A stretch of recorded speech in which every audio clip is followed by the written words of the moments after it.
Aqui é Marco Antônio. Aqui é Marco Antônio da Saúde da População Negra, da área temática, da área técnica, desculpe. Nós tivemos aqui um probleminha de conexão e ajeitar, mas já está tudo certo, tá? Nós vamos começar a nossa live, e essa live ela vai ter 1h30 de duração. Então, a doutora Cássia vai fazer a apresentação, e depois, ao final, é aberto para que vocês possam fazer perguntas, tá? E aí nós teremos aí uns 15 minutos para que a doutora Cássia possa estar respondendo. Então, hoje nós vamos falar sobre a violência da juventude negra. Nós estamos aqui com a doutora Cássia, que é uma pessoa muito querida aqui da atenção básica, ela é do núcleo de violência, ela aceitou gentilmente aqui trazendo essa palestra, ela é responsável também pela essa área do NPV, tá bom? Então, eu vou passar a doutora Cássia. Doutora Cássia, muito obrigado pela sua presença e sua gentileza de ter aceito o nosso convite. Por favor. Bom dia a todos, né? E eu estou aqui com muito orgulho, né? Porque eu sempre tive muito de perto, enquanto interlocutora da atenção básica, em outros momentos, eu era interlocutora desta área junto com a coordenação da atenção básica e da violência. Então, é uma coisa assim, que a gente vem acompanhando e como isso cresceu. E hoje falar um pouquinho sobre a violência, justamente na população negra, é um assunto muito precioso para a gente, que quer enfrentar todos os motivos e ações que fazem com que a pessoa sofra violência, principalmente da população negra. Então, eu vou começar falando um pouquinho de coisas conceituais. Por exemplo, a violência ela é um problema que atinge a todas as pessoas, de qualquer nível social. Porém, nas populações marginalizadas, ela é mais devastadora. Segundo a OMS, a violência é definida como o uso intencional de força física ou do poder real ou em ameaça contra si próprio, contra outras pessoas, grupos ou comunidades, que resulte ou tenha grande possibilidade de resultar em lesão, morte, dano psicológico, deficiência do desenvolvimento ou mesmo privação. Essa definição inclui um tema que para nós é essencial, é o racismo, que é um elemento fundamental, tendo em vista que é consequência do estabelecimento de relações desiguais, com prejuízo da saúde física e psíquica de suas vítimas. E diante de tantos acontecimentos, principalmente após a morte de George nos Estados Unidos, que é bom lembrar que a Lei 7.716 de 89, já em 89, tipifica o racismo como um crime. Segundo o Atlas de Violência, que tem os dados das violências ocorridas, mortes violentas no Brasil, foram quase 60 mil mortes no ano de 2018, sendo que quase 76% das vítimas eram negras. Desses 76%, 68% são mulheres negras assassinadas nesse período. Compreendendo que a violência está ligada à estrutura que organiza as relações sociais e que é reproduzida no cotidiano de diversos grupos sociais, especialmente no da juventude negra, o racismo deve ter essa conexão estabelecida diretamente com a violência. Portanto, a violência é uma questão social que deve ser objeto da saúde, devido ao impacto que ela provoca na qualidade de vida das pessoas, seja por lesões físicas, psíquicas ou morais.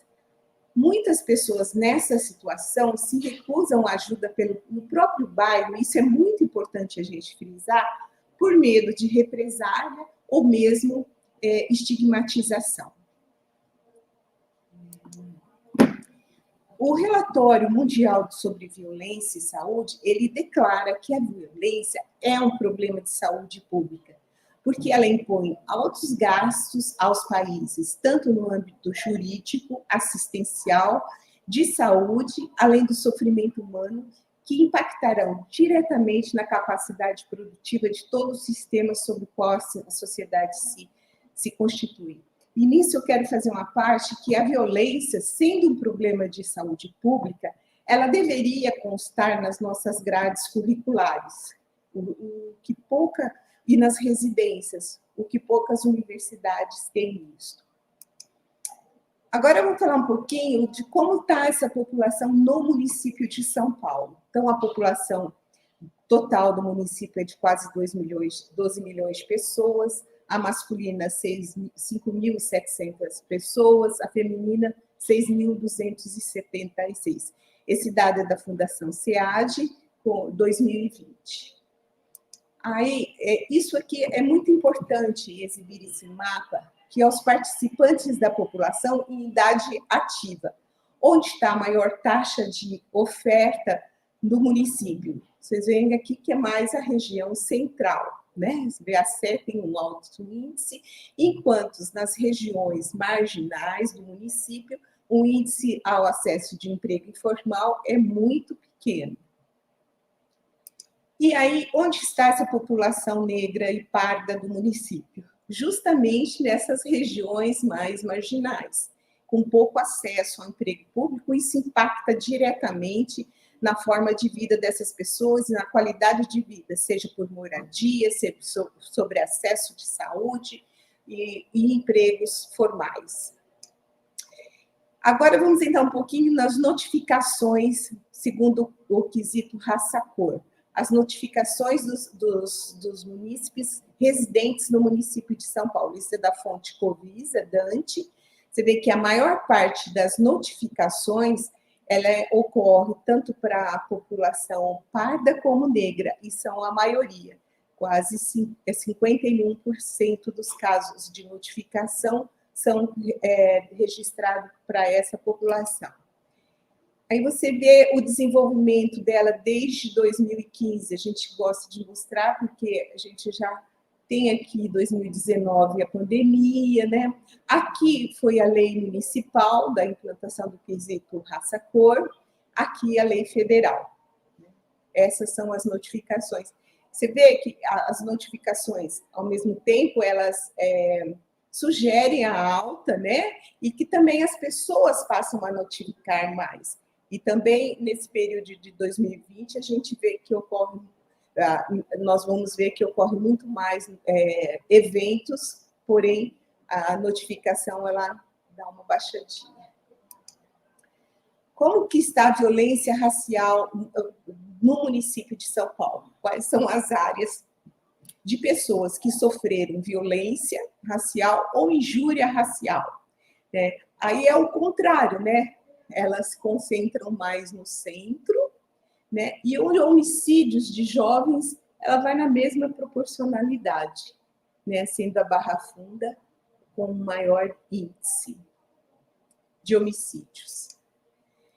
E a notificação de violência sexual em 2021. Vocês veem sempre que a gente tem que somar os pardos e o negro, que atinge o maior contingente de pessoas. Na violência sexual, na violência física e na violência psicológico-moral. Quer dizer, esse grupo social, ela tem as 3 violências e mais outras, né, como um dos maiores índices. Então, a população feminina vai na mesma toada, né, que é a população como um todo. Aqui a população feminina que sofrem, todas as mulheres que sofrem maior número de violência, você vê que é na Sé, né? Na Sé a gente tem um maior contingente de pessoas em situação de rua, veja, na região sul, na região leste e na região norte também apresenta altos índices. E o feminicídio, né? O feminicídio que acontece nessas regiões, né? E aqui, Guaianazes apresenta um recorde maior de número de eventos de feminicídio. Isso sem contar que foi feito em 2020 um censo, né, dos moradores em situação de rua.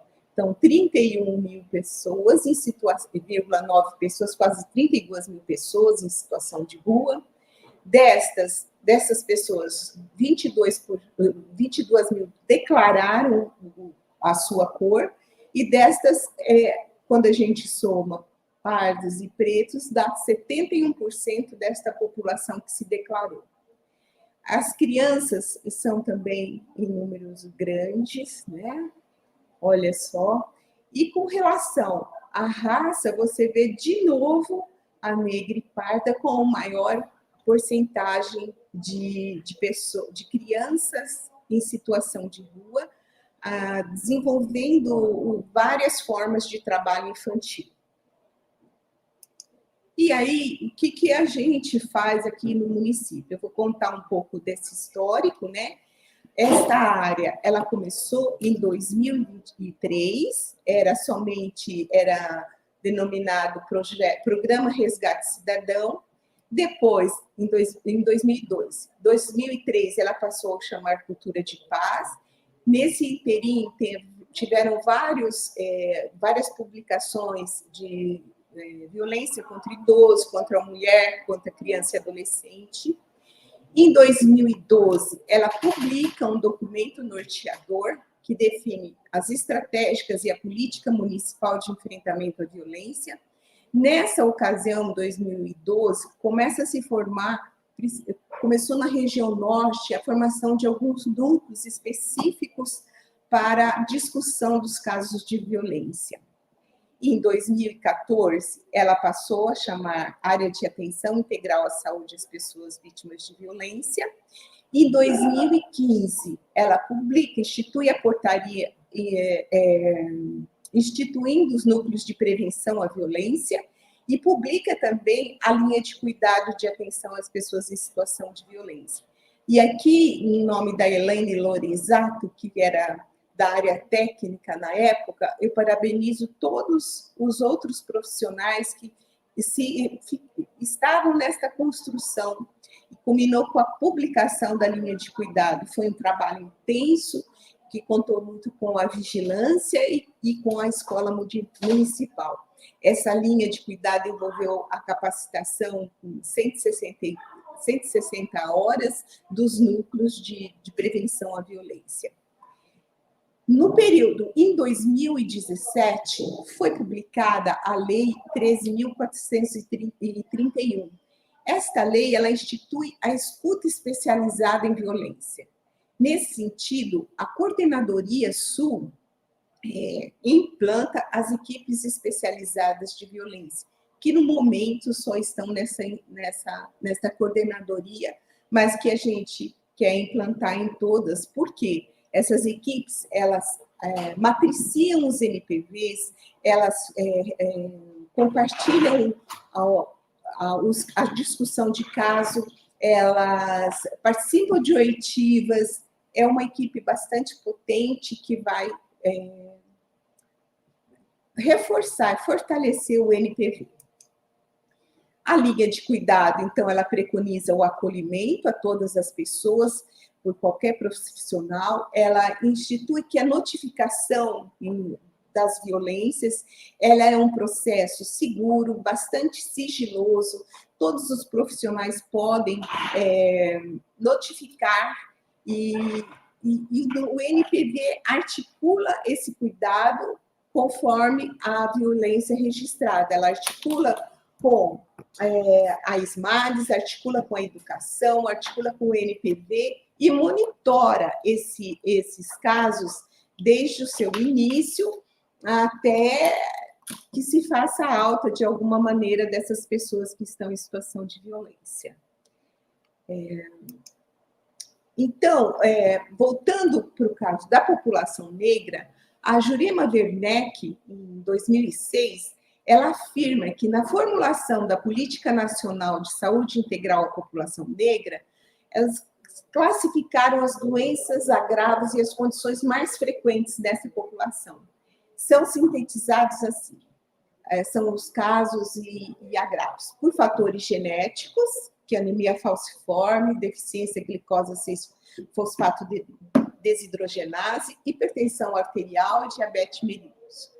Os agravos adquiridos derivados das condições socioeconômicas desfavoráveis, como a desnutrição, as mortes violentas, a mortalidade infantil, os abortos sépticos, anemia ferroprina, IST/AIDS, doenças do trabalho, por ser as condições de trabalho mais...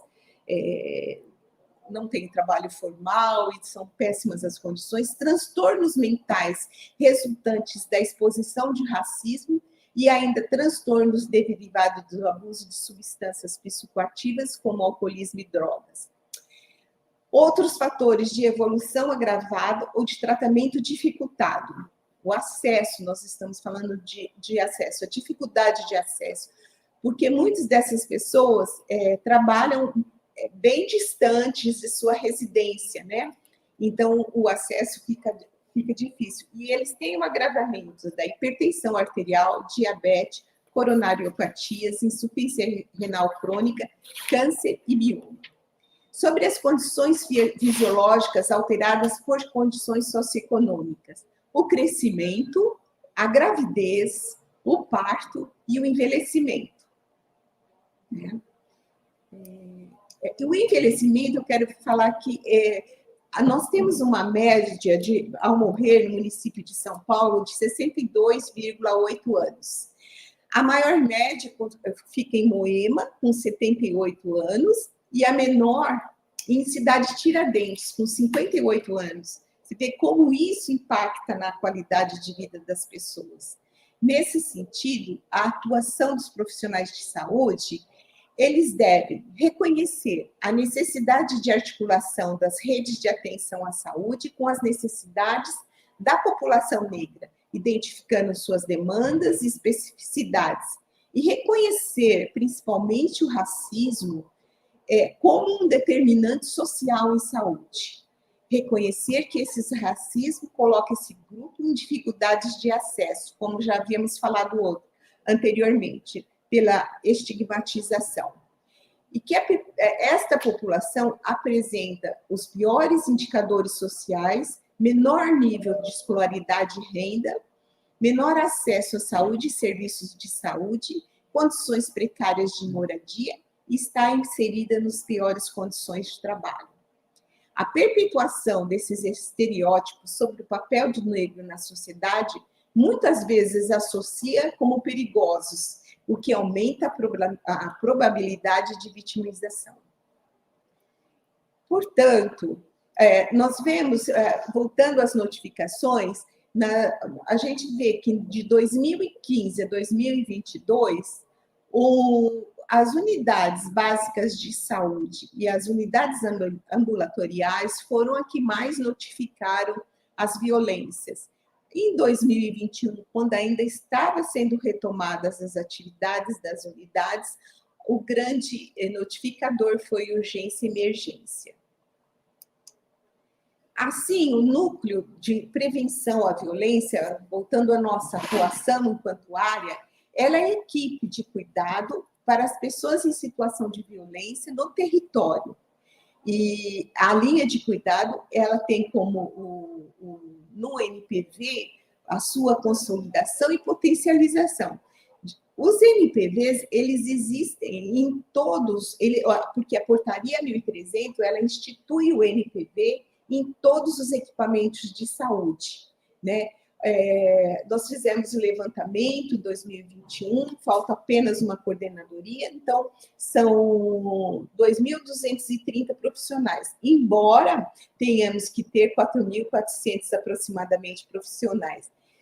Aqui nós fizemos uma estimativa de quem são esses profissionais.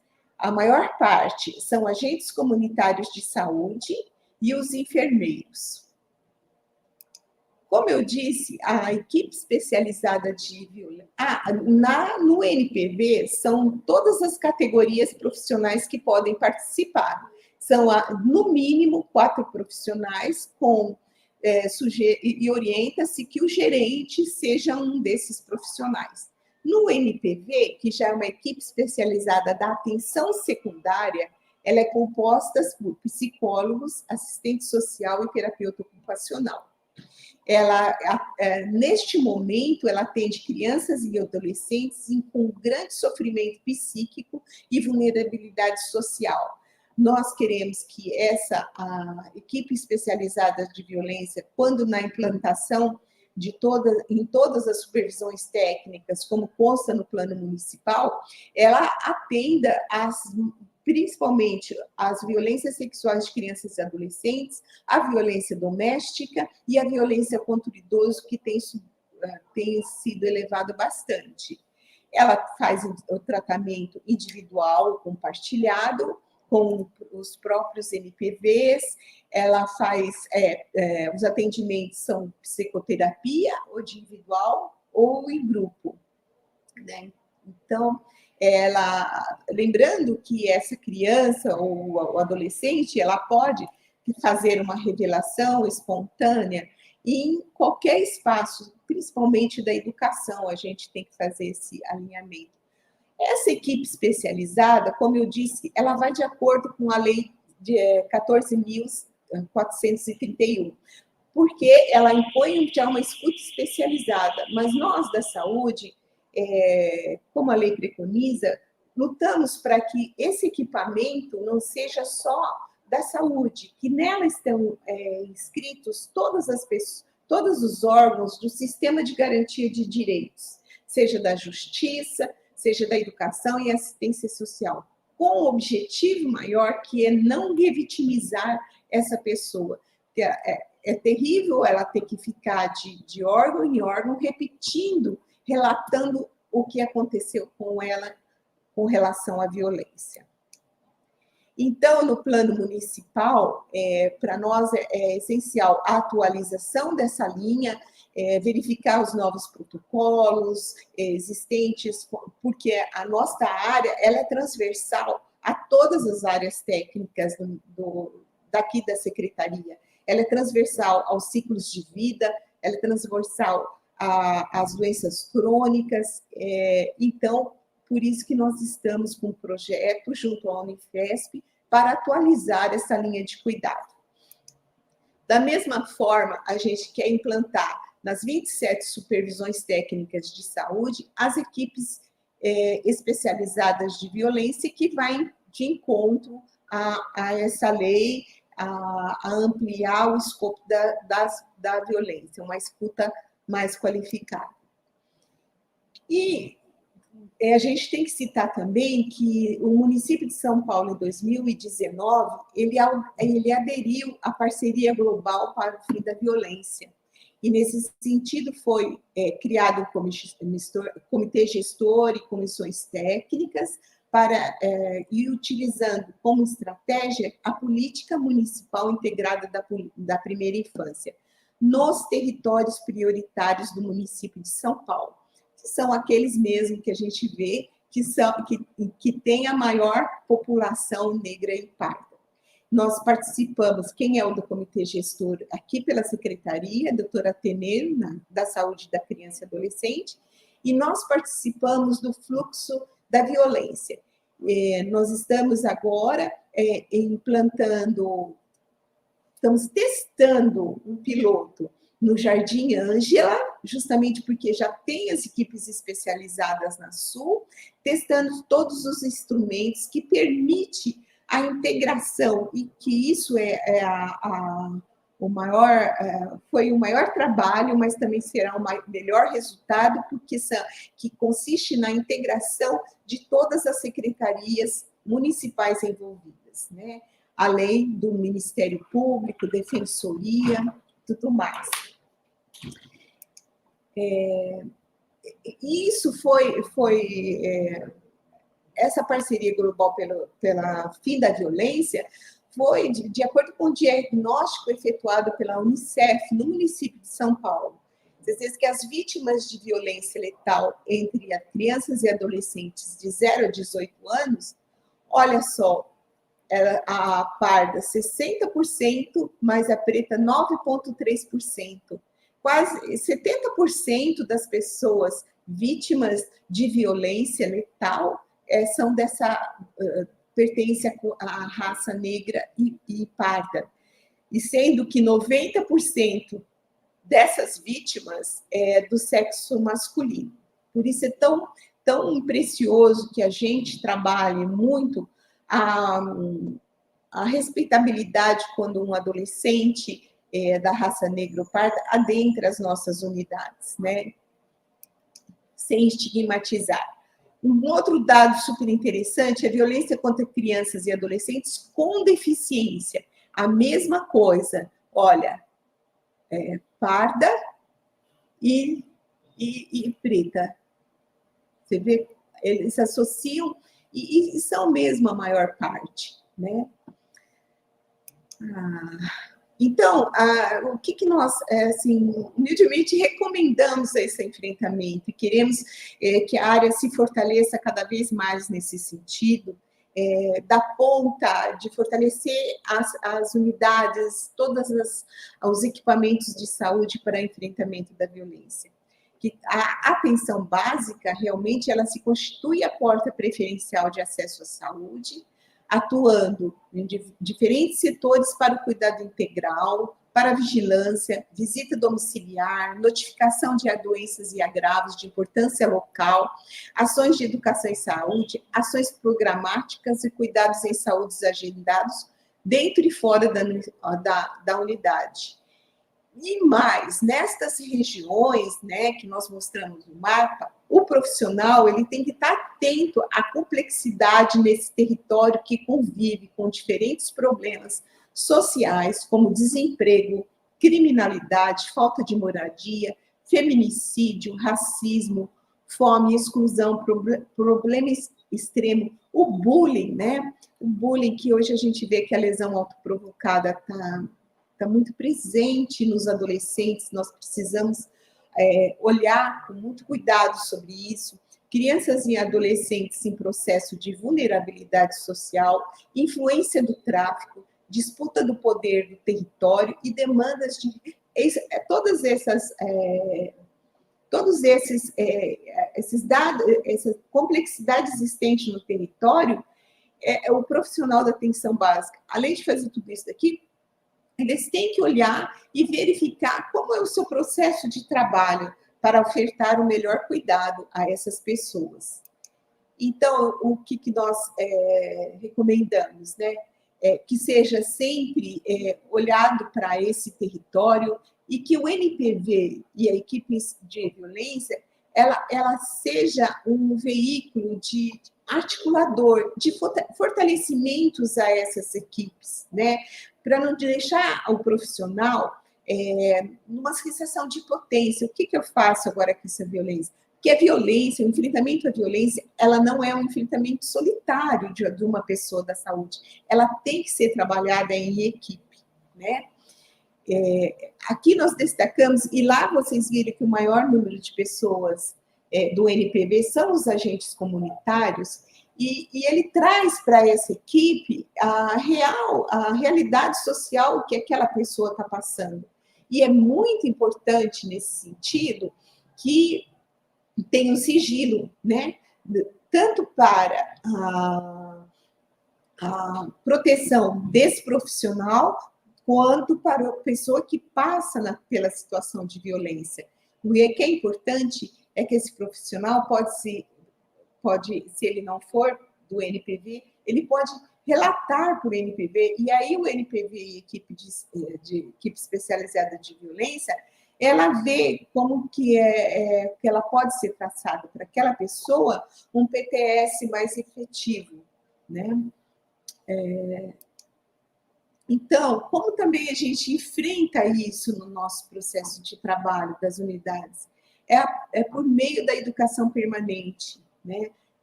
Nós começamos em 2021 e vai agora até novembro, violência sexual contra a saúde de adolescentes, né? Que nós realizamos com sedes, né? E também a supervisão clínica dessas equipes, e agora, mais recentemente, que foi por via de emenda parlamentar, o enfrentamento do racismo com os jovens negros. Isso, nós contamos muito com a escola, e isso não pode ser interrompido. Essa capacitação, ela tem que ser constante. nós verificamos que a rotatividade dos nossos profissionais ele é grande. Então, é importante que nós não paremos a capacitação. Ela não é estanque, ela tem que ser contínua. As articulações intersetoriais é de suma importância, porque a exposição à violência, ela não repercute somente no setor saúde, né? A contribuição da educação, da segurança pública, da assistência social, da justiça, são significativas para a promoção da saúde, para a proteção integral e da prevenção da violência. Nós instituímos uma portaria junto com a Secretaria Municipal de Assistência Social, que é a portaria do cadastro sigiloso. O que significa? As mulheres vítimas de violência, a Secretaria de Assistência Social envia para nós, imediatamente quando essa mulher ela vai para um equipamento de SMAD para se proteger, e nós da saúde imediatamente colocamos o cadastro dela na região que o equipamento da assistência está, para que ela continue recebendo todas as ações pertinentes à saúde.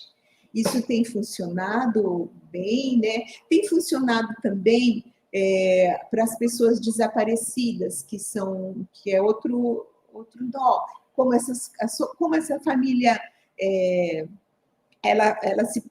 como que essa família fica com essa pessoa que foi desaparecida? Então, a própria Secretaria Municipal de Direitos Humanos, ela envia esse cadastro, os dados dessa pessoa, no SIGA ele é colocado, e se essa pessoa adentra aos nossos equipamentos de saúde, imediatamente a saúde emite um alerta sobre essa pessoa, né? Se verifica aí se ela quer ser mesmo encontrado, como que está a situação desta família, dá um aporte em saúde mental, verifica se essa família está tendo condição de se manter, o que está faltando, se ela recebe algum benefício. Todas essas ações são pertinentes ao NPV e a equipes especializada de violência. Então, essa intersetorialidade, interdisciplinaridade pode-se exercer um potencial de organização e territorialização, o melhor uso do que é possível naquele território. E é isso que a gente quer fazer na atualização da linha de cuidado, é ir em cada território, verificar quais os dispositivos daquele território para atender as pessoas em situação de violência. E assim, a nossa principal intenção é não revitimizar nunca essa pessoa.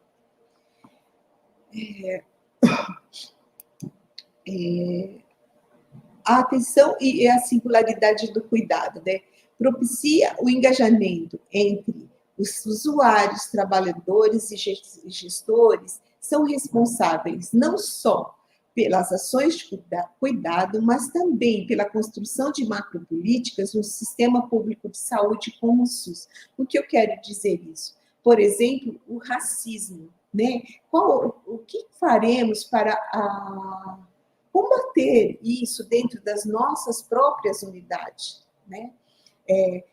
Nesse trabalho da violência, a gente pode ter enfrentamentos com conselhos tutelar, assistência social, mas a gente, como equipe, deve levar isto como esse diálogo, cada ponto valorizado, que é difícil, a gente sabe, mas que não seja antagônico e contemple complemente esse trabalho e proteção às pessoas de violência. Tudo para potencializar o agir das violências. Então, o que a gente recomenda? Né?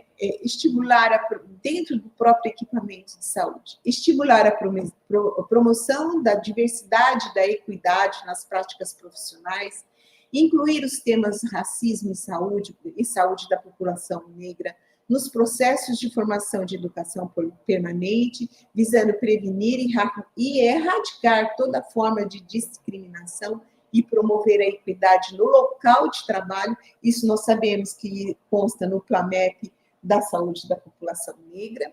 Promover uma cultura de tolerância zero à discriminação racial e de gênero, e de incentivo à equidade nas relações entre os profissionais de saúde e no trato com os usuários do serviço. É por isso que a gente está fazendo essa capacitação, que é com o enfrentamento do racismo aos jovens negros, e que tem, nessa capacitação, ela tem a participação desses jovens a partir do módulo 2, que isso é muito importante, que os nossos profissionais conheçam um pouco, e os jovens, que eles realmente que podem trazer isso. Então, essa capacitação comum, e que a gente quer continuar, está sendo de muito sucesso. Qualificar a coleta, o processamento, a análise dos dados desagregados por raça-cor, respeitando-se a autodeterminação dos sujeitos.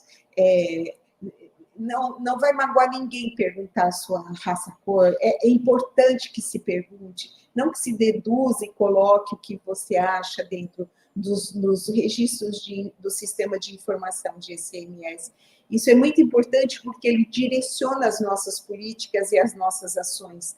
Na Sul, tem mais, falando agora da violência, tem mais violência sexual contra as meninas a partir dos 11 aos 19 anos.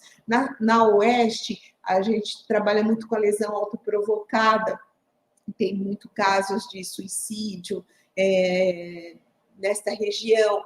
Na Leste, violência doméstica, e assim nós vamos adequando as nossas ações, fortalecendo essas ações territoriais. Então, o que eu quero dizer é que nós não temos pretensão nenhuma assim, de esgotar. Esse tema, ele vai continuar super presente em todas as nossas relações com os profissionais de saúde.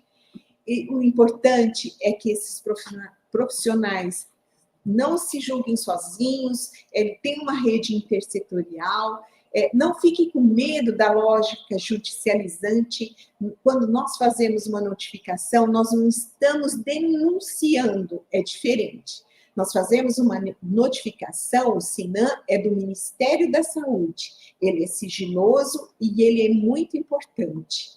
E ele favorece a ampliação do olhar em relação a essas famílias, principalmente as crianças e adolescentes, que são sujeitos de direitos, que é uma população que é super afetada com o abuso sexual, pelo abuso psicológico e moral, com grande número de bullying. E eles são, como o próprio ECA coloca, protagonistas de suas vidas, e também sujeitos de direitos, desejos e vozes que precisam ser escutadas, como todos. Aqui a gente procurou dar uma pincelada nisso, mas tem muito mais a se discutir, essa parte da violência contra o LGBTQIA+, contra os deficientes, contra o idoso, né? E por isso que o idoso que está recluso na sua residência ou alguma instituição, ele precisa desse olhar apurado para ver se ele não está sofrendo nenhum tipo de violência. Então, assim, esse foi só uma pincelada que depois, né, Marco, a gente vai aprofundar mais dessas questões. E aí, eu agradeço e estou disponível para as quaisquer perguntas e manifestações. Cássia, muito obrigada pela Cássia ter atendido o nosso convite. E, assim, uma colocação brilhante, né? E fiz algumas anotações aqui, que era em relação às áreas técnicas, né? Tanto a saúde da população negra como a saúde integral da saúde da pessoa em situação de violência, tem uma história inteira engraçada, muito semelhante. Em 2003, começaram juntas, né? E elas caminham muito juntas, tanto que eu ia até falar assim, que elas são par e ímpar, né? Par porque elas estão juntas mesmo, na ação, uma está muito ligada com a outra, e ímpar porque a situação as problemáticas que elas trazem são muito invisíveis mesmo, elas estão ali articulando, fazendo com que as coisas aconteçam, né? Eu acho que a gente pode aí abrir para as perguntas, as pessoas quiserem fazer pergunta, mas enquanto não chega... Ah, tá lá. Cleira Maria Ferreira, ela coloca: não há quase discussão sobre o tema pela pessoa não negra que, de fato, não tem o poder de caneta. Clélia, eu acho isso mesmo. É como eu te disse, as violências, elas têm de não serem encaradas como um problema de saúde pública.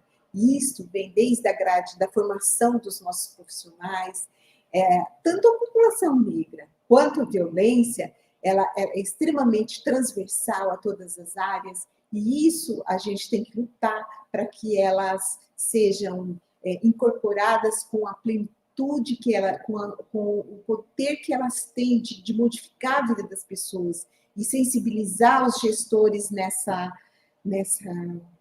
para essas questões. Isso nós somos muito cientes. Eu gostaria de falar aqui na Coordenadoria Sul, né, com a doutora Sandra Sabino, que hoje é secretária executiva da CIABEVES, foi que nós implantamos equipes especializadas de violência. Então, a gente, nesse momento, temos isso a nosso favor, né? Por isso nós colocamos que no plano municipal, que a implantação dessas equipes em todas as supervisões técnicas. Não sei se eu respondi. Mais uma da Cléia. É necessária uma pesquisa sobre as doenças que o município negro tem e não são tratadas, como, por exemplo, pressão arterial, uso de losartana, que a maioria das vezes é para o público geral. O que você olha, eu apontei isso, né, como um eixo da Política Nacional de Saúde Integral à População Negra. E eu acho que a Valdete, o Marco, a Lígia fizeram isso muito bem. Eles estão, desde anteriormente com o doutor Edmir, que estava nas doenças crônicas, que produziu material sobre isso, e agora com a Karina, há uma continuidade dessa pesquisa, desse tratamento, mas eu concordo com você, que tem que ter uma pesquisa acadêmica, e por isso que nós tentamos essa aproximação junto às academias, isso também a gente está fazendo. É importante esse estudo, essa pesquisa. Muito importante, Cléber. Eu queria aproveitar para responder também, complementar essa sua fala, que assim, no passado eu fiz um artigo, né, escrevi um artigo que falava um pouquinho sobre a produção acadêmica sobre a questão da saúde da população negra. E a gente percebeu assim que naquele momento, naquele recorte que eu fiz, que era em 2015, havia poucas produções nas universidades em relação à saúde da população negra. Quer dizer, a gente precisa refazer novamente esse trabalho, porque é necessário realmente que as universidades, que são centros de produção de conhecimento, se envolvam realmente em produzir mais, né? Até porque subsidiar, né, uma área técnica e a gente trabalhar com esse conhecimento científico. É lógico que nós precisamos muito realmente que as verbas não sejam cortadas, que elas permaneçam, elas estimulam para que nós tenhamos aí, então, esse trabalho e essa continuidade dos trabalhos que a gente faz aqui, subsidiado, inclusive, pelas universidades, tá? Viu, Clélia, eu queria, assim, nesse sentido que o Marco falou, essa nossa atualização da linha de cuidado, nós fizemos questão de fazer essa parceria via COAPS com as universidades, e estamos fazendo isso junto à Unifesp, justamente para isso, para ter esse engajamento de uma instituição acadêmica, no sentido de produzir material, no sentido de verificar mesmo como está isso no município, né? E vai ser uma parceria, acho que, muito boa. Doutora Cássia, é interessante, né, que assim, existe uma ideia de que as notificações, né, elas são muitas, tal. Eu acredito assim, que não que elas sejam muitas, acho que ainda tem muita coisa a ser notificado, né? Eu acho que a partir do momento que as áreas se articularam e começaram a fazer todo esse trabalho, que veio à tona o que estava represado, né? Então, está aparecendo. Então, quando a senhora coloca ali que os números, eles estão trazendo informações que são importantes, e que a notificação não é uma denúncia, mas ela é um levantamento muito importante. Eu acho que isso é fundamental para a gente, né, doutora? Sabrina, a escola é um equipamento de apoio fundamental. Tanto é que no protocolo da primeira infância, nós estamos fazendo essa parceria muito a miúde, né? É claro que essas parcerias, elas esbarram em grandes entraves, como sistemas de informação diferentes entre a saúde, educação e assistência, mas isso tudo eu acho que está num momento de muita discussão, porque na medida também que nós estamos estudando junto à Secretaria de Governo para um decreto regulamentador da lei 14.431, que é da escuta especializada, a associação de todos os órgãos, isso também vai estimular que o sistema de informação, não a curto prazo, mas ele tende a ser formalizado de uma forma para o município. E a escola também, nós participamos do programa Saúde na Escola, né? Então, a gente tem que levar mais e mais o NPV para as discussões junto às crianças e os adolescentes. Concordo com você, é fundamental.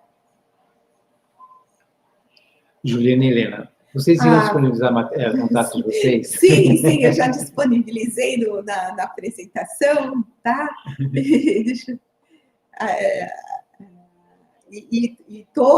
Estamos aqui, o Ricardo também da área técnica, está aqui junto comigo, né? Então, nós estamos totalmente disponíveis para qualquer um de vocês, né? É importante isso para nós, é super importante. Ricardo, você quer fazer uma fala, por gentileza? Eu estava escutando a apresentação no celular e gostei muito, não tenho nada a acrescentar. Falo com vocês dois, não. Vamos lá. Tá, o material para ser disponibilizado. Perfeito. Isso. Estamos à disposição, totalmente à disposição.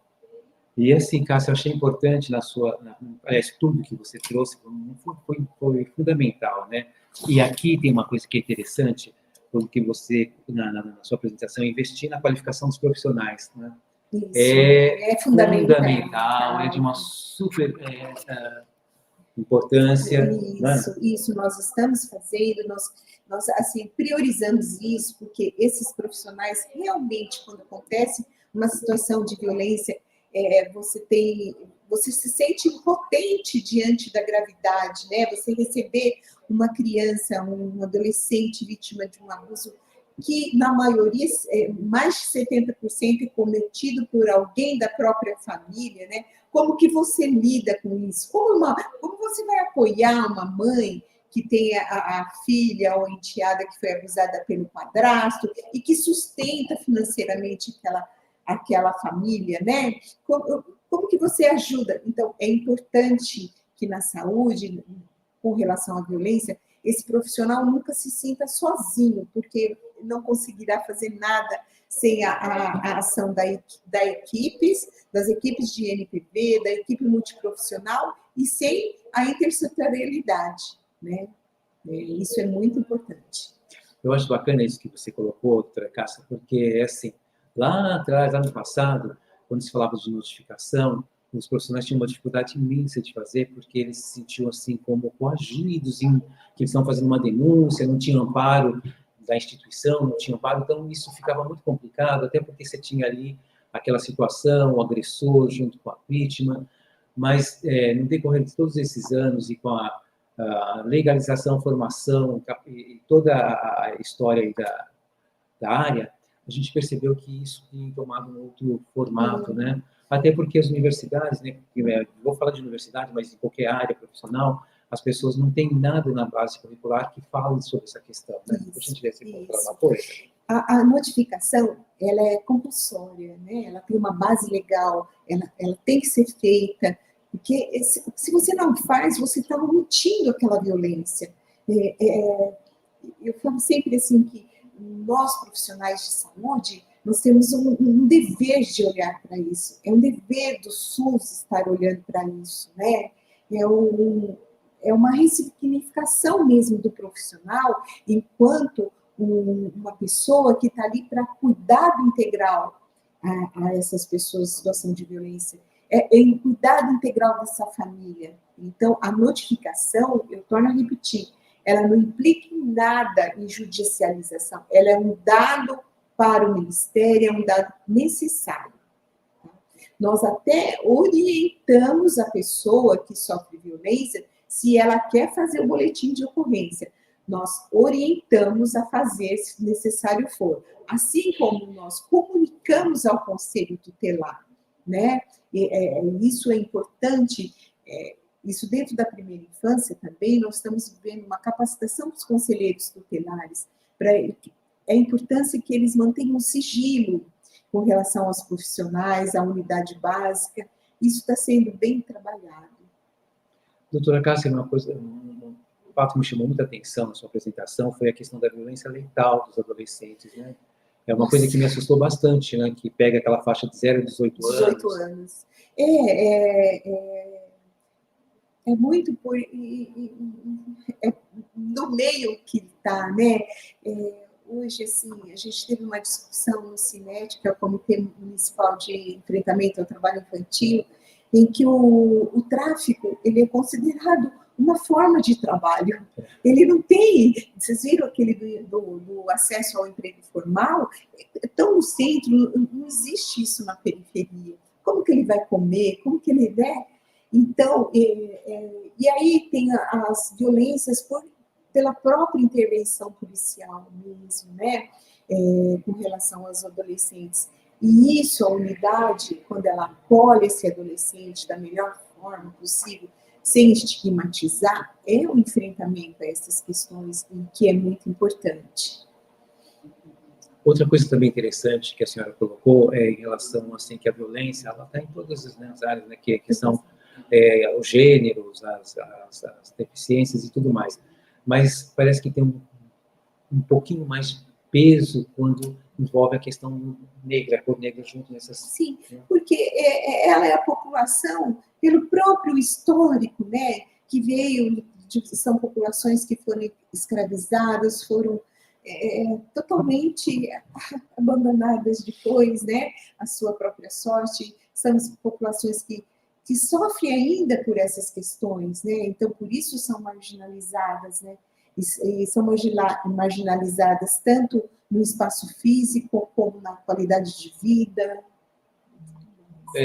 Faz parte de um contexto, né, contexto que atinge muito a questão, maior, né? Assim, não sei se tem mais pessoas que querem fazer perguntas, está aberto. A gente pode aproveitar aqui a doutora Cássia, o doutor Ricardo também, que acabou de chegar, para esclarecer. Senão, a gente vai estar indo para as considerações finais. E alguém mais tem alguma pergunta a fazer? Não? Tá bom, então, gente.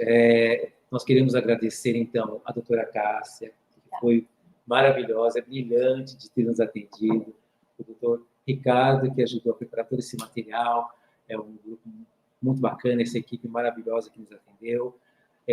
A escola municipal que nos coloca dentro dessa plataforma, que dá nos amparos, que nos ajuda. As pessoas que têm, de uma forma indireta ou indiretamente, contribuíram para que esse evento aconteça. É mais uma live que nós estamos aí contemplando na questão da saúde da população negra, blindada com as outras áreas, tá? Então, nós queremos agradecer, sim, a participação das pessoas que disponibilizaram seu tempo para estar assistindo essa live. O material vai ser disponibilizado. Essa live vai ser colocada também na nossa página, tanto na escola, que vai estar lá, e também na página da área técnica, tá? Então, nós queremos agradecer a todos. Doutora Cássia, muito obrigado. Doutor Ricardo, meu querido, muito obrigado. Eu que quero agradecer. Passo para você. Eu que quero agradecer essa oportunidade, né, de estar falando sobre um trabalho que é tão árduo, né? O enfrentamento da violência não é palatável, né? Mas é necessário. Então, acho que as outras áreas técnicas e todos os equipamentos de saúde tendem a olhar para isso como uma política pública fundamental, né? Então, eu que agradeço a vocês. Tá bom? E me coloco totalmente à disposição, assim como o Ricardo, enquanto área técnica para qualquer coisa. Estamos assim. E a Escola Municipal, que tem sido sempre um grande parceiro, desde a implantação da linha de cuidado, como eu falei, essa atualização da linha de cuidado e as capacitações que são oferecidas aos nossos profissionais de saúde. Então, meus queridos, muito obrigado a todos pela essa participação, um abraço e nós estamos à disposição de todos. Tá? Um grande abraço a todos, obrigado.